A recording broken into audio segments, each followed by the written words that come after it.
So today on the World of Esports, we have ESL One Birmingham as the main edition when it comes to what we're going to be talking about today. I don't know what's going on here. I heard if I said Birmingham 3 times, you get the Peaky Blinders show up. I just thought it was going to be more about my birthday and they would give me a little bit of a lap dance. Guys, can we get rid of them? Hopefully? What's that even tattoo of? Oh. The developer is said to be working with Tencent to bring in its popular MOBA to our smartphones. Who let them back in, guys? I thought we kicked them out. How did we have to do it again? Do it again. Don't worry, mate. So in today's social media section, Ocelot is being pretty blunt when it comes to the whole Tfue versus FaZe motherfucker. And remember Smoya leaving Big? Well, I guess now he kinda regrets it. He doesn't even look like me. I know he's got a better beard than me, but come on.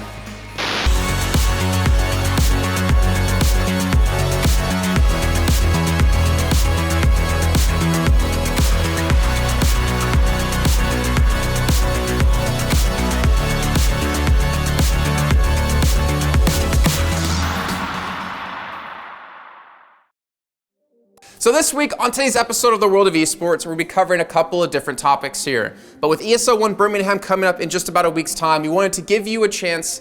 I don't know why we're giving you a chance. We're telling you about some teams we think have a chance to take home the title, and of course, the money that's going to be on the line there at the event. We'll also be looking at a newer little video we have for you. It's some famous and I say controversial changes within esports titles, as we'll be looking at some Counter-Strike, some Fortnite, and some Dota 2 on top of that. And speaking of Dota 2, with ESL One Birmingham coming up, we wanted to take a chance to look back at last year and look at some top plays that went off at that event. And of course, to round off the show, like we almost have every week, we have a this or that, this time with mousesports and their CS team. So let's kick off this episode of the World of Esports. So ESL One Birmingham is coming up in a very short time, and if you're in the area or not in the area and you're planning to attend, make sure you bring your bab with you just to help you out. We're trying to incorporate some British slang or some British words, or I guess some Birmingham words in particular, and have a mooch, have a little bit of a look around and actually get an idea of what Birmingham has to offer. But as we get into the event, we actually took some time to look at some top contenders. You got Secret there looking to defend their title from the major. You have Liquid looking to avenge themselves from what happened last time, but don't be too gobsmacked if your team's not on the list.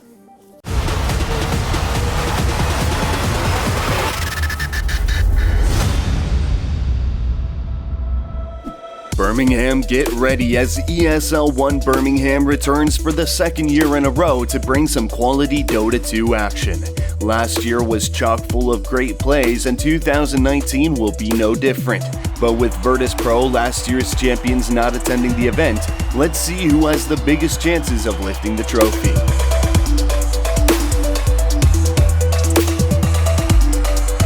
Our first stop is Evil Geniuses.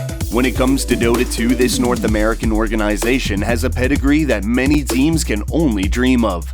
Champions of TI5 and third place finishers during TI4, TI6, and TI8, Evil Geniuses have always been one of the pillars when it comes to the international scene.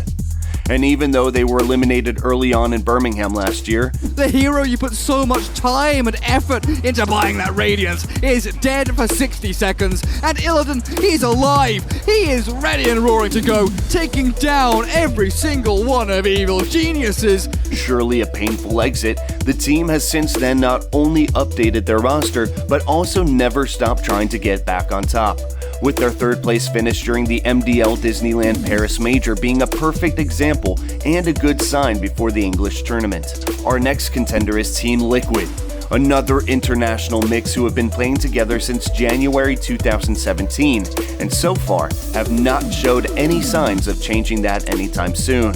During that period, Matumba Man and his friends were able to achieve a few notable results, with the biggest one probably being their TI7 victory. Last year at the Arena Birmingham, Team Liquid didn't make it past the group stage, but 2019 so far looks pretty promising, and after losing to Team Secret at the MDL Disneyland Paris Major Grand Final, Team Liquid will not only want to get their revenge, and also fight the meme that's been haunting the organization for far too long. Moving on, we have Keen Gaming, a Chinese team that in 2018 went through a lot of changes, and these changes seem to have paid off, as Keen Gaming were not only able to place second at the World Electronic Sports Games in 2018, but also went all the way at ESL One Mumbai, beating Mineski 3-0 in the grand final. Yes, the event in Paris might not have been too keen on them, but surely Old Chicken and his crew still have something to say. And finally, the creme de la creme of ESL One Birmingham 2019, and a roster that's been utterly dominating the Dota 2 pro scene recently, Team Secret. It's not a surprise why these guys are the tournament's favorites. Chongqing, Katowice, Paris, this year Team Secret takes no prisoners. So if Team Secret last season to Team Secret this season, it's just the difference. They are the best team in the DPC right now, and they are favorites to win TI9. They're just dominated. They were champions for MDL just a few days ago, and they're just looking so strong. So taking all of the above into consideration, it's probably safe to say that the second Dota 2 event in Birmingham might simply become Team Secret's playground. So whether you paid attention to esports for a month or a year, you've probably seen changes or patches being introduced to a game that have changed the way it's been played, whether it's the meta or at like a low level or at a high level. For instance, the R8 being added into Counter-Strike was a different change to it because CS hasn't seen a new weapon added in like 10 years. So we actually looked at some other games as well to look at some big changes that have happened into some major esports titles. In the ever-changing landscape of esports, you'll find changes are made at a constant pace in order to keep a given game balanced, up-to-date, and of course fair. The so-called meta often dictates what the most effective tactics are and what to utilize. But what happens when the changes disrupt an esports title and cause unintentional balance issues? Here are 4 cases where things got a bit messy. Let's go back to December of the year 2015. CSGO fans were met with a winter update that changed a handful of features that we know and love today. First, the round and bomb timers in competitive matchmaking were adjusted to match the rule set in majors. Timeouts were added, and some movement inaccuracy and recovery time were adjusted for pistols and rifles respectively. But the biggest change was the addition of the R8 revolver, a gun that was largely condemned for its incredibly high accuracy and disproportionate amount of damage, capable of one-shotting armored enemies across a map. As professionals were staring down the barrel of a potential one-shot pistol entering the game, there were some understandable frustrations about the weapon's design. Look at that recoil pattern. Alright, so what you're going to want to do to control this recoil, you're going to really want to focus in on holding mouse 1. Jesus. Some more vocal about the changes than others. Round change, you have a f***ing op. I literally just bought an op, an inaccurate op, for $850. I can one-shot people, and then I have a f***ing sniper for a left click. Bro. Dota 2 relies on a delicate balance of its heroes' abilities in order to avoid any one hero gaining a heavy advantage over the others. But sometimes when a new hero is released, it may not have been tested or planned out properly. And that's exactly what happened with Centaur Warrunner on October 25th, 2012. The beefiest character to ever enter the Dota 2 game, Centaur Warrunner had no mercy when it came to battling opponents. Upon release, the character's ultimate was changed from his former Defense of the Ancients ability Great Fortitude to Stampede, an ability that not only matched all allies' movement speed but also stunned opponents upon contact. This, combined with the character's immense amount of health, led to many one-sided battles in favor of Centaur, and just 4 days later, Valve applied fixes to the character in order to bring him back to mortal standards.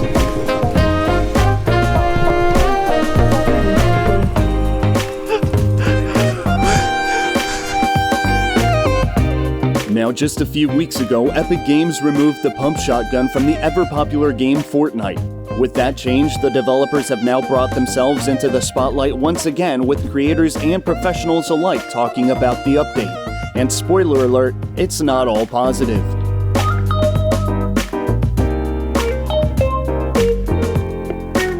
But this isn't the only time that Epic made an unpopular change to their game. Back in March this year, Fortnite saw a competitive update reverted, and it wasn't exactly well received. First of all, as version 7.4 was released, it brought about some new changes to gameplay. Most notably, players gaining 50 health or shield when an elimination occurred, 50-50-50 materials dropped upon eliminating another player, a 500 cap on each material, and a 40% increased harvest rate. But in the March update, all of this was reverted. Needless to say, these changes were quality of life improvements and promoted action in the game.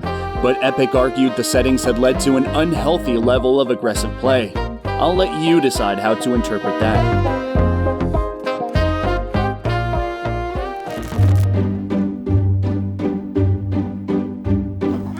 How would it feel to take the most powerful NPC in the game and then make it your own personal pet of destruction? Well, it's hard to imagine these days as it's simply not possible anymore, but one of the most eye-catching and hilarious bugs that ever made its way to Dota 2 was the infamous Roshan Holy Persuasion bug. In short, the 6.75 patch brought about a few changes, one of which was removing teleport from Chen's Holy Persuasion ability and putting it on Test of Faith instead. However, this also caused the most ridiculous bug quite possibly ever seen in the game. Due to the patch, players could now take control of Roshan using Chen's Holy Persuasion ability. It sounds like fun, but it was basically an instant win condition, seeing as when Roshan is out of his area, he can't be attacked. Now that's game-breaking. Luckily it was fixed in a short period of time, but just check out the damage he could do.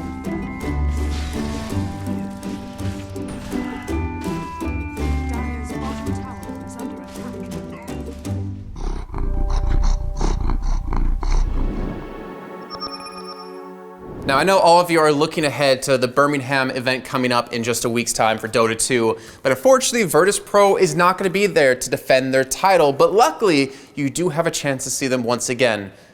Unfortunately, it's just going to be our top 5 plays from last year.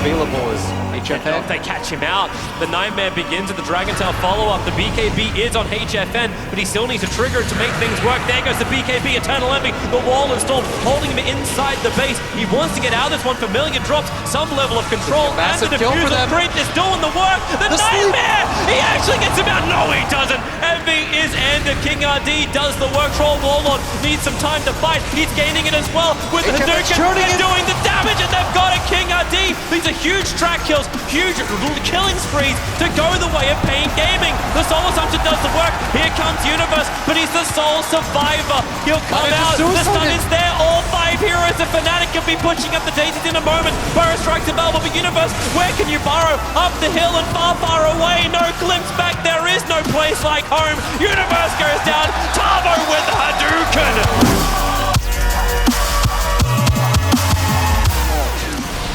They're going in, no one just diving in, and straight away they know they've got the burst to take down Pycat. Pycat is going to be saved for a little bit by the stun, but the Solo just walks in, gets the right click off, takes the kill. Can Optic find anything in response? Zai, he'll get taken down. Solo with a double kill now. CCNC needs to get kills out of this. They have managed to find no one. Can they get anything more? It doesn't look like it because Ramses turns up with the Shadow Blade 33, tries with the Roar, heads towards Solo, desperately trying to find at least the wall up, but he won't find it. The Burrow Strike comes in, 33 caught out, double kill for Ramses. PPE, the last one left alive, and he'll fall as well. Shadower ticks him down.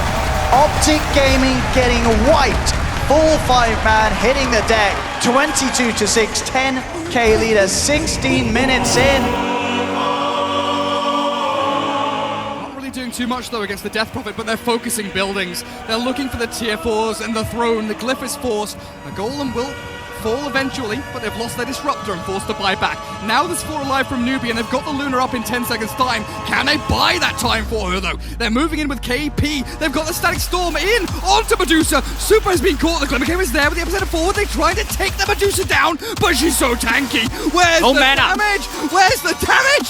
Luna's alive now, but she's not fast enough. Sand King's gone for a minute and a half. Now the disarm with the damage. Lucent Beam kills Medusa. They've taken her out, but she buys back. Mugi has to stand her ground. They've got the Rapier on the deck, but LFY, they're still fighting. TP back in. Super wants to try and get this one done. Satanic. Take down the Luna. They'll bring this game into their grasp, and it ends.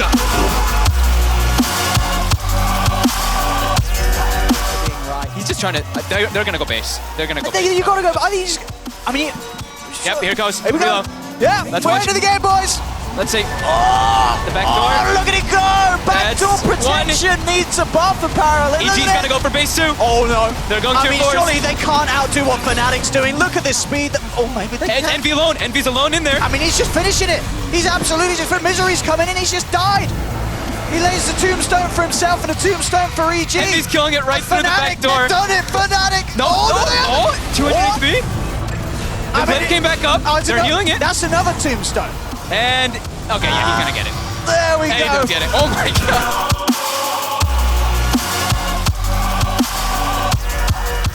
god. They don't put out the most physical damage though.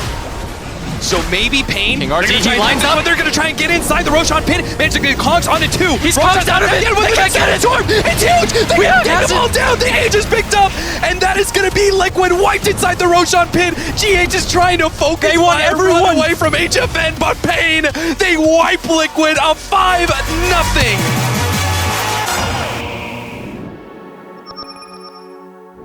And now it's time to talk about some news as we begin this week's edition with the League of Legends, but the mobile version. Riot Games, the title's developer, is said to be working with Tencent to bring its popular MOBA to our smartphones, but we'll have to wait till at least 2020 for the game to officially be released. It is said, though, that such League of Legends version could potentially help Riot expand to the Asian markets, where mobile gaming is becoming more popular than PCs and consoles, but more details are yet to be revealed. Turner Tfue Tenny, a popular Fortnite player and streamer, has recently sued FaZe Clan, the organization he is currently playing for, due to unfair agreements present in his contract. According to it, if Tfue would like to leave FaZe Clan, he would have to announce it at least 3 months earlier, and if he was released from the contract, he would not be able to stream any games for 6 months. The dispute between Tenny and FaZe's owner, Ricky Banks, not the Banks that was on the show, this is a different one, they're spreading like wildfire, got pretty messy, and the latter wanted to settle it by inviting Tfue for a meeting. Unfortunately, though, we are still waiting for that story's conclusion. Fabian Sheepy Mallant will once again become the head coach for the Unicorns of Love League of Legends team. Now, he had a short run with SK Gaming, but he returned to the team, which earlier he has coached for nearly 6 years, and will now try to help them win the CIS region's Continental League in hopes of advancing to the World Championship.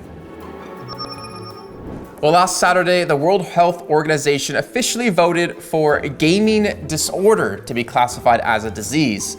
The organization now officially defines it as a pattern of gaming behavior characterized by impaired control over gaming, increasing priority given to gaming over other activities to the extent that gaming takes precedence over other interests and daily activities, and continuation or escalation of gaming despite the occurrence of negative consequences.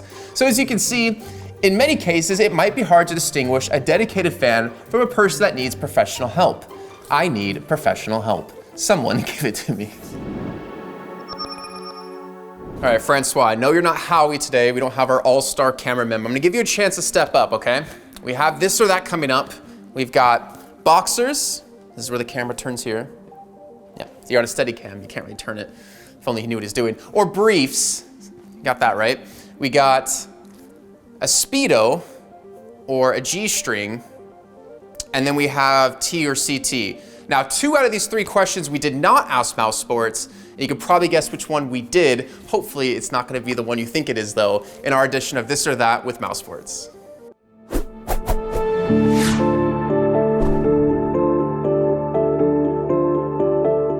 T-side, because I like to call and like kind of put pressure on the enemy, and it's really tough to do that as CT.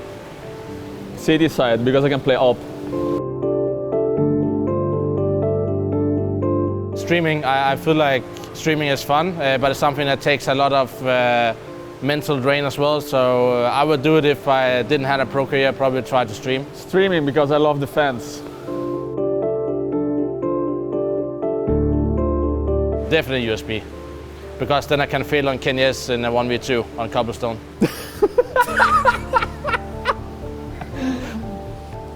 Glock. Yeah. Why? No reason, man. Just a Glock. 1.6. I once was a god, but not anymore. I would say CSGO.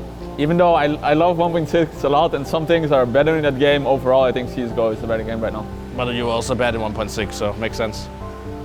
What?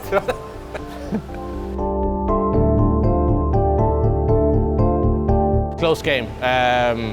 Winning a tournament where it's an easy game in the final is not the same as grinding out a match. So definitely I like to play close games and it pushes you to the limit. Yeah, I think close game as well. I mean, obviously it's nice to win, and if I would choose between winning or losing, I would always take winning, but usually it's just more fun to play like really intense games where everybody's just fighting for every round, and it's just, I don't know, there's a different type of energy in such games, so yeah. Oh, definitely A side. I hate to play small sides. If you ask Roberts, Roberts?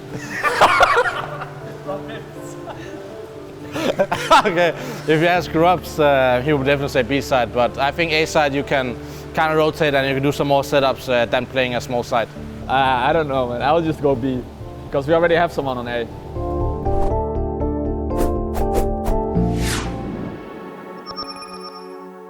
In today's social media section, Ocelot is being pretty blunt when it comes to the Tfue FaZe dispute.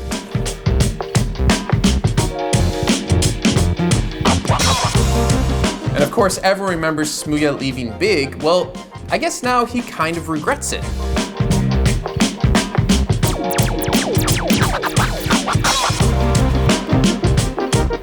And a Reddit user named VinHD15 found a nice little comment from a Sunday newspaper.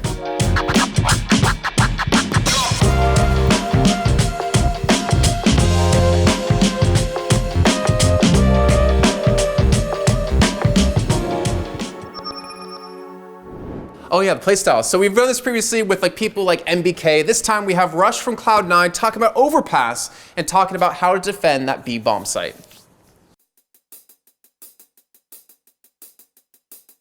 On a typical round on Overpass CT side, if you're playing close monster, you're playing that usually when you have more than 2 players there, because if you have just 2, sometimes it's hard to hold if they take it as a whole team. So if you have 3 players there, you're able to play close, but if you have 2 players, you kind of want to play more passive, use your nades to delay them until your teammates can rotate to you, because if you're 2 and you're close and they come out as 5 or 4 or whatever it may be, and they kill you, your teammates are really far and there's no way they can rotate to you. When you peek monster, it really depends on the timing in the round. If you peek it early, it's kind of risky because there might be an op or someone holding you. So typically you want to use a nade to like stifle the vision, like you want to use like a smoke or a molly. I'd say use a molly early to stop the rush. After that, you don't really want to peek into monster, you just want to peek if they come out. If you want to peek into monster, you usually want to use a teammate's flash. That's one of the biggest things for V and Overpass is you can't really play it alone. You can, but it's really hard. You want to make sure you have your teammates' utility, and using your teammates' flashes for monster especially is very important.